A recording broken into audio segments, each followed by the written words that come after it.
அஸ்ஸலாமு அலைக்கும் வரஹ்மத்துல்லாஹி வபரகாத்துஹு. கண்ணியத்திற்குரிய எல்லாம் வல்ல அல்லாஹுவின் நல்லடியார்களே, நேற்று மதியம் குஜராத்திலிருந்து லண்டனுக்கு புறப்பட்ட ஏர் இந்தியா விமானம் விபத்திற்குள்ளாகி அதிலிருந்த ஒருவரை தவிர அனைவரும் மரணித்து விட்டார்கள் என்கிற செய்தியை நாம் அனைவரும் ஊடகங்களின் வழியாக தெரிந்து கொண்டிருப்போம். இந்த மாதிரியான விபத்துக்கள் அவ்வப்போது நம்முடைய கவனத்திற்கு வந்து கொண்டே இருக்கிறது. இந்த தருணங்களில் நாம் சிந்திக்க வேண்டிய செய்திகள் ஏராளம் இருக்கின்றன, விவாதிக்க வேண்டிய விஷயங்களும் பல இருக்கின்றன.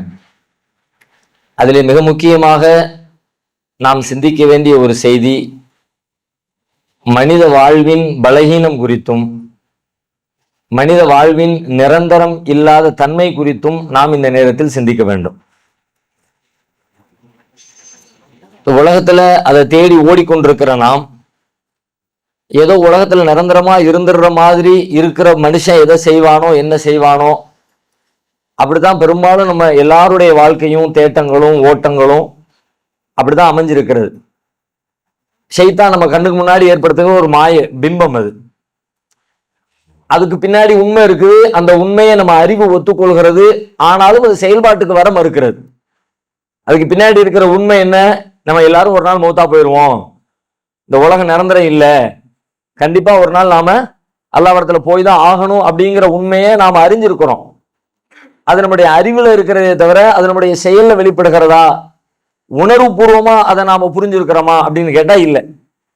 அதனாலதான் அது நம்முடைய வாழ்க்கையில வெளிப்பட மறுக்கிறது. வாழ்க்கை அதுக்கு நேர் எதிர்மாறா இருக்கிறது. நிரந்தரமா இருக்கிறவன் என்னவெல்லாம் செய்வானோ, எப்படியெல்லாம் சிந்திப்பானோ, அது மாதிரி எல்லா காரியங்களையும் செய்கிறோம். நமக்கு இடையில நடக்கக்கூடிய சண்டைகளை, சச்சரவுகளை, மனஸ்தாபங்களை, பிரச்சனைகளை, ஒருத்தருக்கு ஒருத்தர் கொள்ளுகிற கோபங்களை, பொறாமைகளை, கர்வத்தை, பெருமையை, ஆணவத்தை, அல்லாஹ்வை விட்டு அவனுடைய தூதரை விட்டு அவனது மார்க்கத்தை விட்டு விலகி நிற்கிற பண்புகளை, இதை எல்லாத்தையுமே கொஞ்சம் அப்படி கூட்டி கழிச்சு ஒரு கணக்கு போட்டு பாருங்க. நாம என்னமோ இங்கேயே நிரந்தரமா இருந்துறவன் எப்படி இருப்பானோ அப்படித்தான் இருக்கிறோம். இல்லை, இது எல்லாத்துக்கும் போய் நம்ம கணக்கு கொடுக்க வேண்டிய தேவை இருக்கிறது. ரொம்ப அற்ப சொற்பமா நம்முடைய வாழ்க்கை முடிஞ்சு போக இருக்கிறது. நம்ம நீண்ட காலம் வாழ்ந்துட மாட்டோம். குறைஞ்சபட்சம் நீண்ட காலம் என்கிற அந்த உணர்வு கூட நமக்கு வர முடியாது. ஏன்னா எந்த உத்தரவாதமும் இல்லை. இப்ப நம்ம முன்னாடி ரொம்ப எளிமையான ஒரு கேள்வி முன்வைக்கப்படுகிறது. இந்த விபத்தின் வழியாக நம் முன்னால் வைக்கப்படுகிற ரொம்ப சாதாரணமான ஒரு கேள்வி ஒன்று இருக்கிறது. அது என்ன கேள்வி அப்படின்னா, இப்ப நேற்றுக்கு 241 பேரு விமானத்துல இருந்தவங்க போயிட்டாங்க. ஒரு 50-60க்கு மேற்பட்ட மருத்துவ மாணவர்கள், அது எந்த பில்டிங்ல விழுந்துச்சோ அந்த விடுதியில தங்கி இருந்த மருத்துவத்துக்கு படித்துக் கொண்டிருந்த மருத்துவ மாணவர்கள், அதுலயும் ஒரு 50-60 பேருக்கு மேல காலியாயிட்டாங்க. அல்லாஹ்வுடைய அற்புதத்தை, குதிரத்தை பாருங்க. கிட்டத்தட்ட 58,000 லிட்டர் பெட்ரோல் அப்படிங்கிறாங்க, ஒயிட் பெட்ரோலுங்கிறாங்க. அவ்வளவு பெரிய பெட்ரோலை நிரப்பி கொண்டு 58,000 எவ்வளவு பெரிய அளவு. அது நம்ம வீட்டுக்கு மேல வச்சிருக்கிற தண்ணி டேங்கி எத்தனை லிட்டர்னு யோசிச்சு பாருங்க. 600 லிட்டரு, 1200 லிட்டரு, 2000 லிட்டரு. அப்ப 58,000 லிட்டர் ஒயிட் பெட்ரோலை தூக்கிக்கிட்டு சுமக்கிற ஒண்ணு. அது ஏற்படுத்துகிற பாதிப்பு எவ்வளவு பலமா இருக்கும், எவ்வளவு கடுமையா இருக்கும், அந்த கடுமையை தான் அது காட்டுகிறது. ஆனால் அவ்வளவு பெரிய கடுமைக்கு இடையில ஒருத்தர் அல்ல அப்படியே அவர் எஞ்சில இருந்து ஓடி வர்றாரு. மேல அங்கிட்டு கொஞ்சம் காயம், இங்கிட்டு கொஞ்சம் காயம், அதோட எந்திரிச்சு வந்து மேல இருந்து குதிச்சுட்டாரு. என்னமோ ஸ்டூல்ல இருந்து கீழே குதிச்சவர் மாதிரி அவ்வளவு உயரத்துல இருந்து அவ்வளவு பெரிய ஆபத்துல இருந்து அல்லாஹ் அவருக்கு ஹயாத்தை நீட்டி போட்டிருக்கிறான். அவரை அல்லாஹ் காப்பாத்தியும் கொண்டு வந்துட்டா அந்த அதிசயத்தையும் கண்ணுக்கு முன்னாடி பாக்குறோம். இதுல நமக்கு முன்னாடி வைக்கப்படுற கேள்வி என்னன்னு கேட்டா, இப்போ மரணித்து விட்ட இவங்க மீண்டும் அல்லாஹ் இவர்களுக்கு உயிர் கொடுத்தால், மீண்டும் அல்லாஹ் அவர்களுக்கு வாழ்வதற்கான ஒரு வாய்ப்பை கொடுத்தால் அவர்கள் எப்படி வாழ்வார்கள்? இப்ப இந்த நேரத்தில் எல்லாத்தையும் அனுபவிச்சுட்டாங்க, போயிட்டாங்க.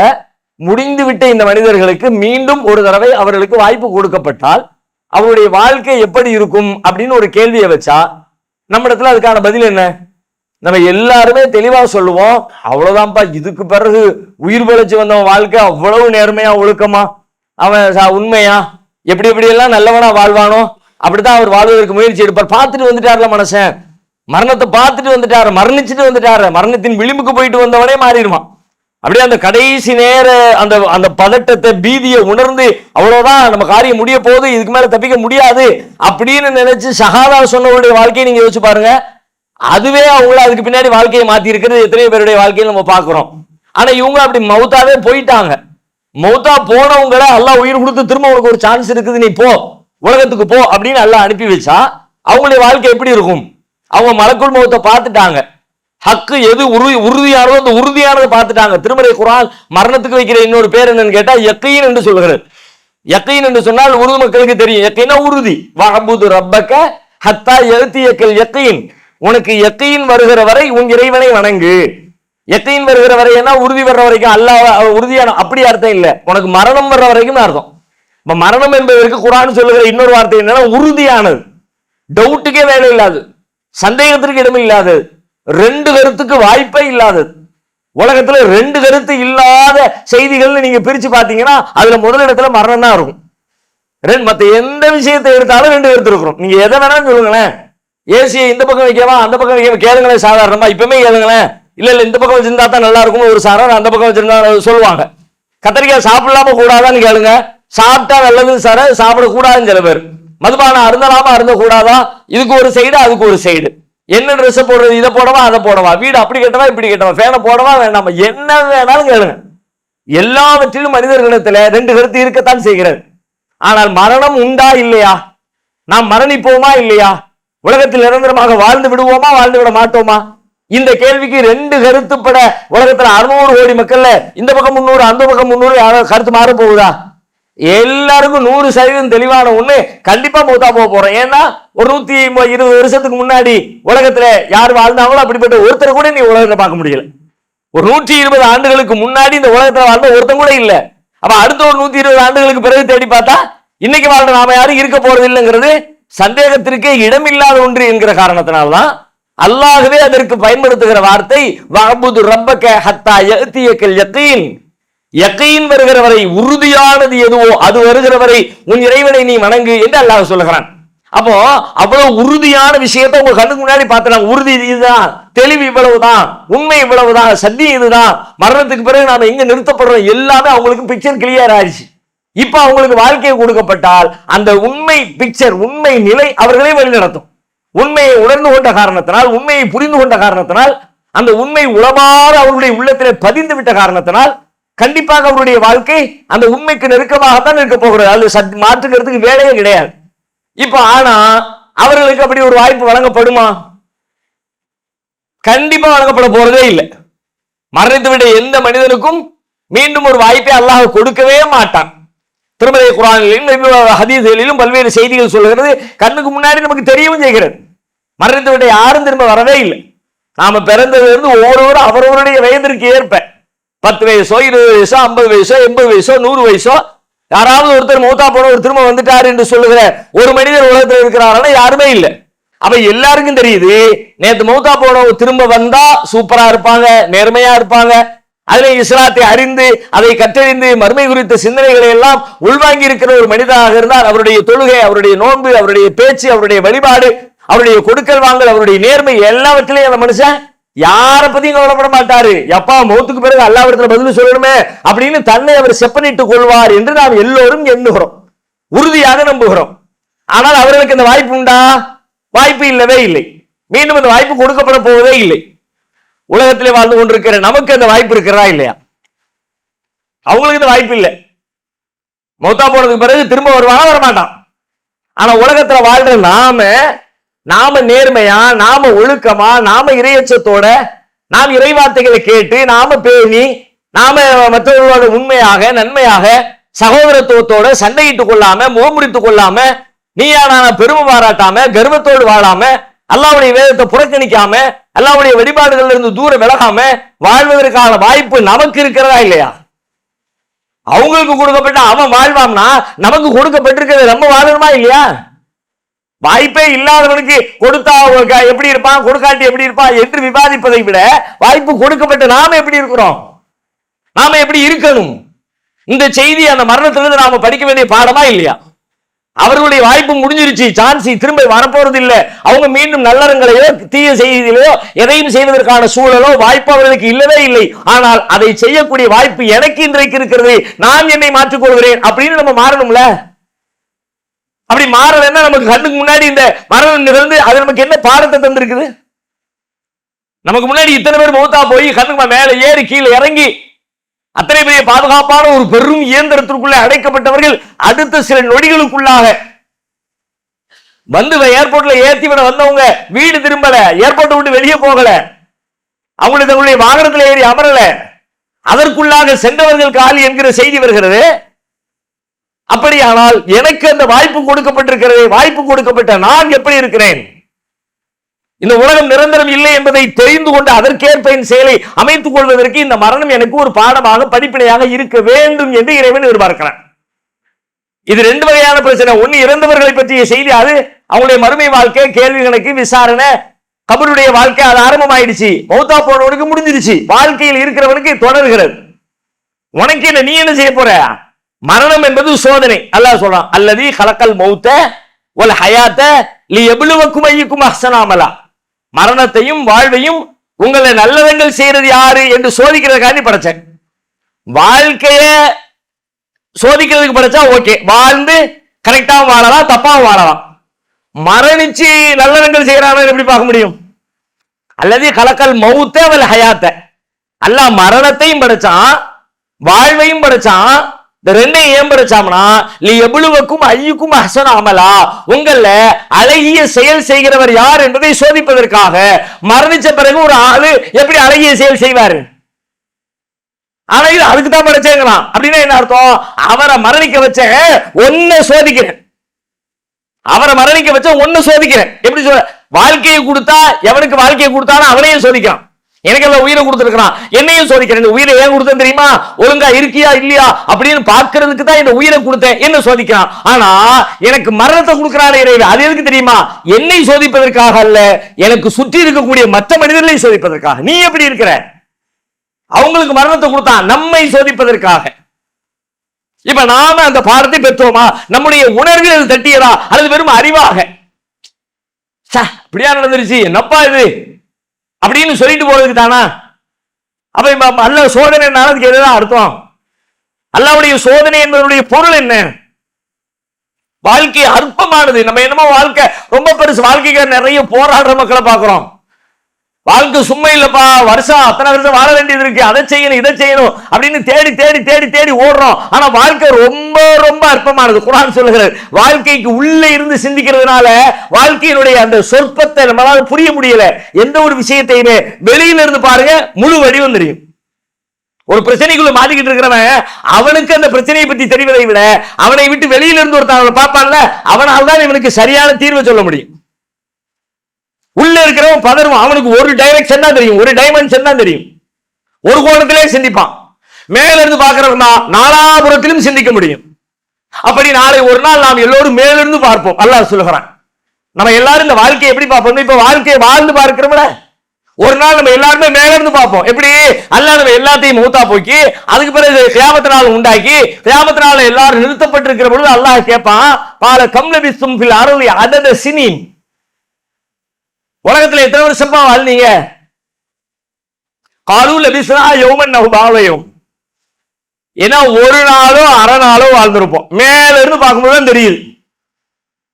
இப்ப நம்ம எவ்வளவு? நான் 50 வருஷம், 80 வருஷம், அவர் 120 வருஷம், அவர் 115 வருஷம், இப்ப 98 வயசு வரைக்கும் அவர் வேலையை அவரே செஞ்சுக்கிட்டு ஆரோக்கியமா இருந்தாருப்பா. இதெல்லாம் உலகத்துல 98 வருஷம், 108 வருஷம், 18 வருஷம், 58 வருஷம், 78 வருஷம். உலகத்துல மறுமையில போய் அல்லாஹ் கேட்பான், எவ்வளவு வருஷம் வாழ்ந்த, எவ்வளவு நாள் வாழ்ந்தாய்?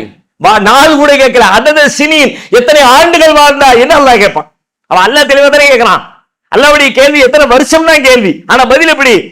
லபிஸ்னா யௌமன் அவ் பாவயும், ஒரு நாளோ அல்லது அரை நாளோ. அப்ப புரியுது, உங்க வெளியில போனது பிறகு தெரியுது, என்னடா இப்பதான் போன, காலையில போன மாதிரி இருந்துச்சு, மதியம் வந்துட்டோம்டா கியாமத்துக்கு, லுஹருக்கு தான் போன மாதிரி இருந்துச்சு, மக்ரிபுக்கு அல்லாஹ் எல்லாத்தையும் விசாரணைக்கு கூட்டி விட்டானே. எப்ப தெரியும்? மறுமையில தெரியும். மறுமையில ஒரு நாளோ அரை நாளோ நமக்கு தெரியுமா? அப்ப அல்லாஹ் சொல்வான், காலையில் லபிஸ்தும் இல்லா கலீலன் லவ் அன்னக்கும் குன்தும் தஅலமூன். நாமளே அரை நாள்னு சொல்றோம், அல்லாஹ் சொல்றான் நீ அதை விட கம்மியா தாண்டா வாழ்ந்த, இதை அறிந்தவர்களாக நீங்கள் வாழ்ந்திருக்க கூடாதா? நாம வாழுகிற வாழ்க்கை அவ்வளவு சொற்பம் என்பதை அறிந்தவர்களாக நீங்கள் வாழ்ந்து, அதை அறிந்தேன் எப்படி வாழ்வ? மொத்தமே அரை நாள், இதுக்கிடையில ஏண்டா வம்பு? இங்க இருந்து திருச்சிக்கு போறோம், பஸ்லயோ விமானத்திலேயோ ரயிலையோ ஏறி உட்கார்ந்து இருக்கிறோம், ஒரு 4 மணி நேரம் 5 மணி நேரம் ஒரு பயணம். இந்த 5 மணி நேரம் பயணத்திற்காக வேண்டி பெரிய அக்க போறா. இப்ப கண்ணை மூடி முடிக்கிறதுக்குள்ள ஒரு குட்டி தூக்கம் போட்டு ஊர் வந்து விடுறா, இருக்கிற பஞ்சாயத்து பேசுவோமா இல்லையா? ஒரு நாள்ல முடிஞ்சு போயிரு. இதுக்கு எதுக்கு இந்த பஞ்சாயத்து? எத்தனை கேட்கிறோம்? அல்லாஹ்வுடைய பார்வையில் அல்லாஹ் சொல்கிறான், இன்னைக்கு அல்லாஹ்வுடைய பார்வை, நாளைக்கு நமக்கே அந்த பார்வை தான். இந்த அரை நாளுக்காக வேண்டிய இவ்வளவு சண்டை, இவ்வளவு பஞ்சாயத்து. கொஞ்சம் மெனக்கெட்டு கொஞ்சம் கவனிச்சிருந்தோம்னா அல்லாஹ் சொன்ன மாதிரி வாழ்ந்துட்டு நல்ல பிள்ளையா வந்து சேர்ந்திருக்கலாமே. ஒரு அரை நாள் கூட பொறுமை இல்லாம போயிட்டுமே. ஒரு அரை நாள் பொறுத்திருந்தா பெரிய கிஃப்ட் கிடைச்சிருக்குமே. ஒரு நாள் பொறுமையா செயல்பட்டு இருந்தா ஒரு பெரிய பரிசு அல்லாஹ்விடத்துல பெற்றிருக்க முடியுமே அப்படின்னு மறுமையில போய் நம்ம பேசுவோம். ஆனா மறுமையில பேசி எந்த பயனும் இல்லை. இப்ப நமக்கு வாய்ப்பு கொடுக்கப்பட்டிருக்கிறது. மரணத்தை குறித்து பேசுகிற பல இடங்களில் அல்லாஹ் சில செய்திகளை நமக்கு நினைவுபடுத்துகிறான். ஒரு செய்தி என்ன தெரியுமா? மரணத்துக்கு முன்னாடி நீ செய்ய வேண்டிய முக்கியமான செய்திகள் ஒண்ணு, மனம் திரும்புதல். உன்னுடைய வாழ்க்கை குறித்து சிந்தித்து உன் தவறுகளை குறித்து உணர்ந்து மனம் திருந்தி அல்லாஹ்விடத்தில் மன்னிப்பு கோருதல், தன்னுடைய பிழைகளுக்காக மன்னிப்பு தேடுதல், பிறர் நமக்கு செய்த பிழைகளை மன்னித்து விடுதல் என்கிற இந்த அம்சம் மரணத்திற்கு முன்பு நிகழ்த்தப்பட வேண்டியது என்று குர்ஆன் சொல்கிறார். வலைசத்தி தௌபத்து லில்லதீன யஅமலூன ஸய்யாத், தீமைகளை செய்துவிட்டு தௌபா செய்கிறவனுக்கு தௌபா இல்லை. ஹத்தா இதா ஹலரா அஹதஹுமுல் மௌத், மரணம் அவர்களுக்கு வந்து விட்டது என்றால், மௌத்தா போறோம்னு தெரியுது, கடைசி நிமிடத்துல அல்லாஹ் என்ன மன்னிச்சிரு, உன் மன்னிப்பை நான் ஏத்துக்க மாட்டேன்டா அல்லாஹ். அப்போ அந்த கடைசி நிமிடம் வர்றதுக்கு முன்னாடி திருந்திருப்பா, என் பக்கம் வந்துரு. நான் உன் நன்மைக்கு தான் உன்னை தொலை சொன்னது, உன்னை சிரமப்படுத்துறதுக்கு இல்ல, உன் நன்மைக்கு, உன் முன்னேற்றத்துக்கு, உன் வாழ்க்கைக்கு. தொழுகை என்பது எப்படிப்பட்டது தெரியுமா? தொழுகையினுடைய ஒட்டுமொத்த வாழ்க்கையின் சீரமைக்கக்கூடிய திருக்குறான் சொல்கிறது. தொழுகையை எவன் சரியாக தொழுகிறானோ அந்த தொழுகையின் வழியாக அவன் வியாபாரத்தில் வெற்றி பெற முடியும், தொழுகையின் வழியாக குடும்ப வாழ்வில் வெற்றி பெற முடியும், தொழுகையின் வழியாக சமூக வாழ்வில் வெற்றி பெற முடியும், தொழுகையின் வழியாக தனிமனித ஒழுக்கத்தில் வெற்றி பெற முடியும், தொழுகையின் வழியாக ஒட்டுமொத்த வாழ்வில் முன்னேற்றத்தை பெற முடியும். ஓ நன்மைக்கு தாண்டா தொழுகையை கொடுத்தேன். நாம என்னமோ அல்லாஹ்வுக்கு நன்மை செய்யற மாதிரி நினைச்சுக்கிட்டு நமக்கு நன்மைன்னு தெரியுமோ ஓடுறோம்ல. ஜும்மா முடிச்சுட்டு வீட்டுல படுத்து தூங்கணும்னா வியாபாரம் கெட்டு போயிருப்பா, உடனே சாப்பிட்டுட்டு உடனே கடையை தோற. எதுக்கு?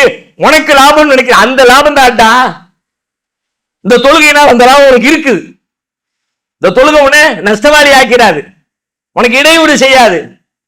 அல்லாஹ் ஏன் நன்மைக்கு தானே சொல்லியிருக்கானேங்கிறது கூட புரியாம அல்லாஹ் விட்டு தூரமா நிக்கிறேன், மன்னிப்பு கேட்க மறக்கிறேன். எத்தனையோ தவறுகளை ரொம்ப சாதாரணமா, பிழைகளை ரொம்ப இயல்பா. திரும்ப நமக்கு வாய்ப்பே கிடைக்காது, ஆனா எல்லாரும் வாய்ப்பு கேட்டு புறமும். குர்ஆன் சொல்லுகிறது, அவனுக்கு வாய்ப்பு கிடைக்காதுன்னு தெரியுதுல, உனக்கும் கிடைக்காது. ஆனா நீ என்ன செய்வ தெரியுமா? ஹத்தா இதா ஜா அஹதஹுமுல் மௌத், மரணம் வருகிற தருணத்திலே அவன் சொல்லுவான், ரப்பிர்ஜிஊன், என் இறைவா என்ன கொஞ்சம் திரும்ப அனுப்பேன். லஅல்லி அஅமலு ஸாலிஹன் ஃபீமா தரக்து, நான் விட்டுட்டு வந்ததுல நல்லது செஞ்சுட்டு வந்துறேன், எனக்கு ஒரு சான்ஸ் கொடு. கல்லா இன்னஹா கலிமத்துன் ஹுவ காயிலுஹா வ மின் வராயிஹிம் பர்ஸகுன் இலா யௌமி யுபஅஸூன். இல்லை இல்லை, இது அவர்களின் வெறும் வாய் வார்த்தை. உனக்கு எப்படி சான்ஸ்? அதான் முதல்ல சொல்லியாச்சு, உன் கண்ணுக்கு முன்னாடி செத்தவன் எவனுக்குமே சான்ஸ் இல்ல, உனக்கு மட்டும் சான்ஸா? ஆனா நம்மளும் சொல்லுவோம், அல்லாஹ் காப்பாத்தன. அப்படி சொல்லுகிற மக்களாக அல்லாஹ் நம்மளை ஆக்கிடக்கூடாது. மரணம் வந்தால் மரணத்தை நேசித்து மரணத்தின் பின்னால் ஓடுகிற, மலக்குல் மௌத்தின் பின்னால் ஓடுகிற மனிதர்களாக நாம் இருக்கணும். நபிகளார் சொன்னாங்க, மன் அஹப்ப லிகா அல்லாஹி அஹப்பல்லாஹு லிகாஹா வ மன் கரிஹ லிகா அல்லாஹி கரிஹல்லாஹு லிகாஹா. யார் அல்லாஹ்வை சந்திப்பதை விரும்புகிறாரோ அவரை சந்திப்பதை அல்லாஹ் விரும்புகிறான். யார் அல்லாஹ்வை சந்திப்பதை வெறுக்கிறாரோ அவரை சந்திப்பதை அல்லாஹ் வெறுக்கிறான். மரணம் தான் அல்லாஹ்வுடைய சந்திப்பு. அப்படியானால் மரணம் வருகிற பொழுது அதை விருப்பத்தோடு ஏற்கிறவர்களாக, அந்த நேரத்தில் டைம் கேட்டு கெஞ்சிரவனா இருக்க கூடாது. மேலும் சொல்கிறான் அல்லாஹ், வஹும் யஸ்தரிகூன ஃபீஹா, அவர்கள் புலம்புவார்கள், ரப்பனா அஹ்ரிஜ்னா நஅமல் சாலிஹன் கைரல்லதி குன்னா நஅமல். யா அல்லாஹ் எங்களை கொஞ்சம் வெளியே அனுப்பேன். அல்லாஹ்வுடைய பாதுகாப்புக்குள்ள வந்தாச்சு, மரணித்து உயிர்கள் எல்லாம். அப்ப அவங்க கேட்பானா, நான் குன்னா அஹ்ரிஜ்னா நஅமல் சாலிஹன் கைரல்லதி குன்னா நஅமல். யா அல்லாஹ் ஏற்கனவே நான் செஞ்சுக்கிட்டு இருக்க மாதிரி செய்ய மாட்டேன், நான் நல்லது செய்வேன், அல்லாஹ் என்ன கொஞ்சம் வெளியே அனுப்பேன்.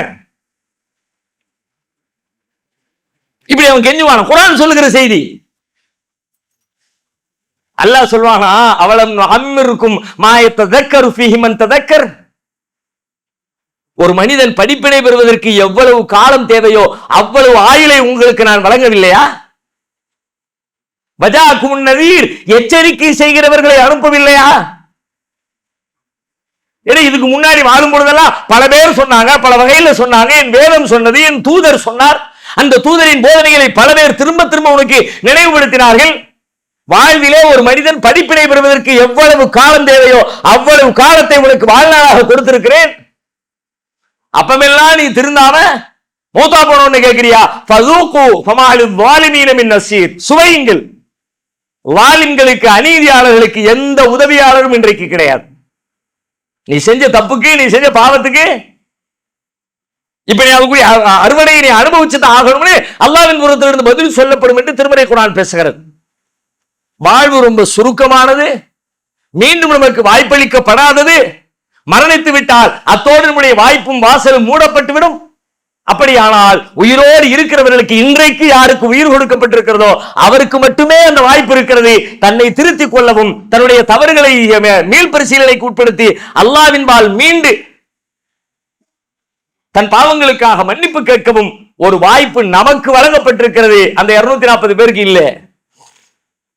அந்த வாய்ப்பையும் தவறவிட்டால் நாளை போய் டைம் கொடுக்குமேன்னு கேட்கும்போது அல்லாஹ் சொல்வான், ஏண்டா உனக்கு படிப்பின தர்ற மாதிரி உன் பக்கத்துல உன் கண்ணுக்கு முன்னாடி டிவியில காட்டினே, உன் செல்போன்ல காட்டினே, அப்படியே மேல ஏறின பிளைட் டம்முன்னு கீழே விழுந்து மொத்தமா வெடிச்சு அத்தனை பேர் செத்தானே, அது உனக்கு படிப்பினை தராதா? அதையும் பார்த்துட்டு நான் அம்சாம இருப்பேன், நான் சிந்திக்க மாட்டேன், நான் திருந்த மாட்டேன், மரணத்து குறித்து எந்த அச்சமும் பட மாட்டேன், நான் என்னமோ உலகத்துல நிரந்தரமா இருந்துருவேன், இருந்த பிறகு இப்ப வந்து கெஞ்சினி போ சாவு அப்படின்னு அல்லாஹ் நம்மை தண்டிக்கக்கூடிய சூழலுக்கு நாம் ஆளாகிவிடக் கூடாது. அப்படிப்பட்ட நன்மக்களாக நம் அனைவரையும் அல்லாஹ் ஆக்கி அருள்வானாக.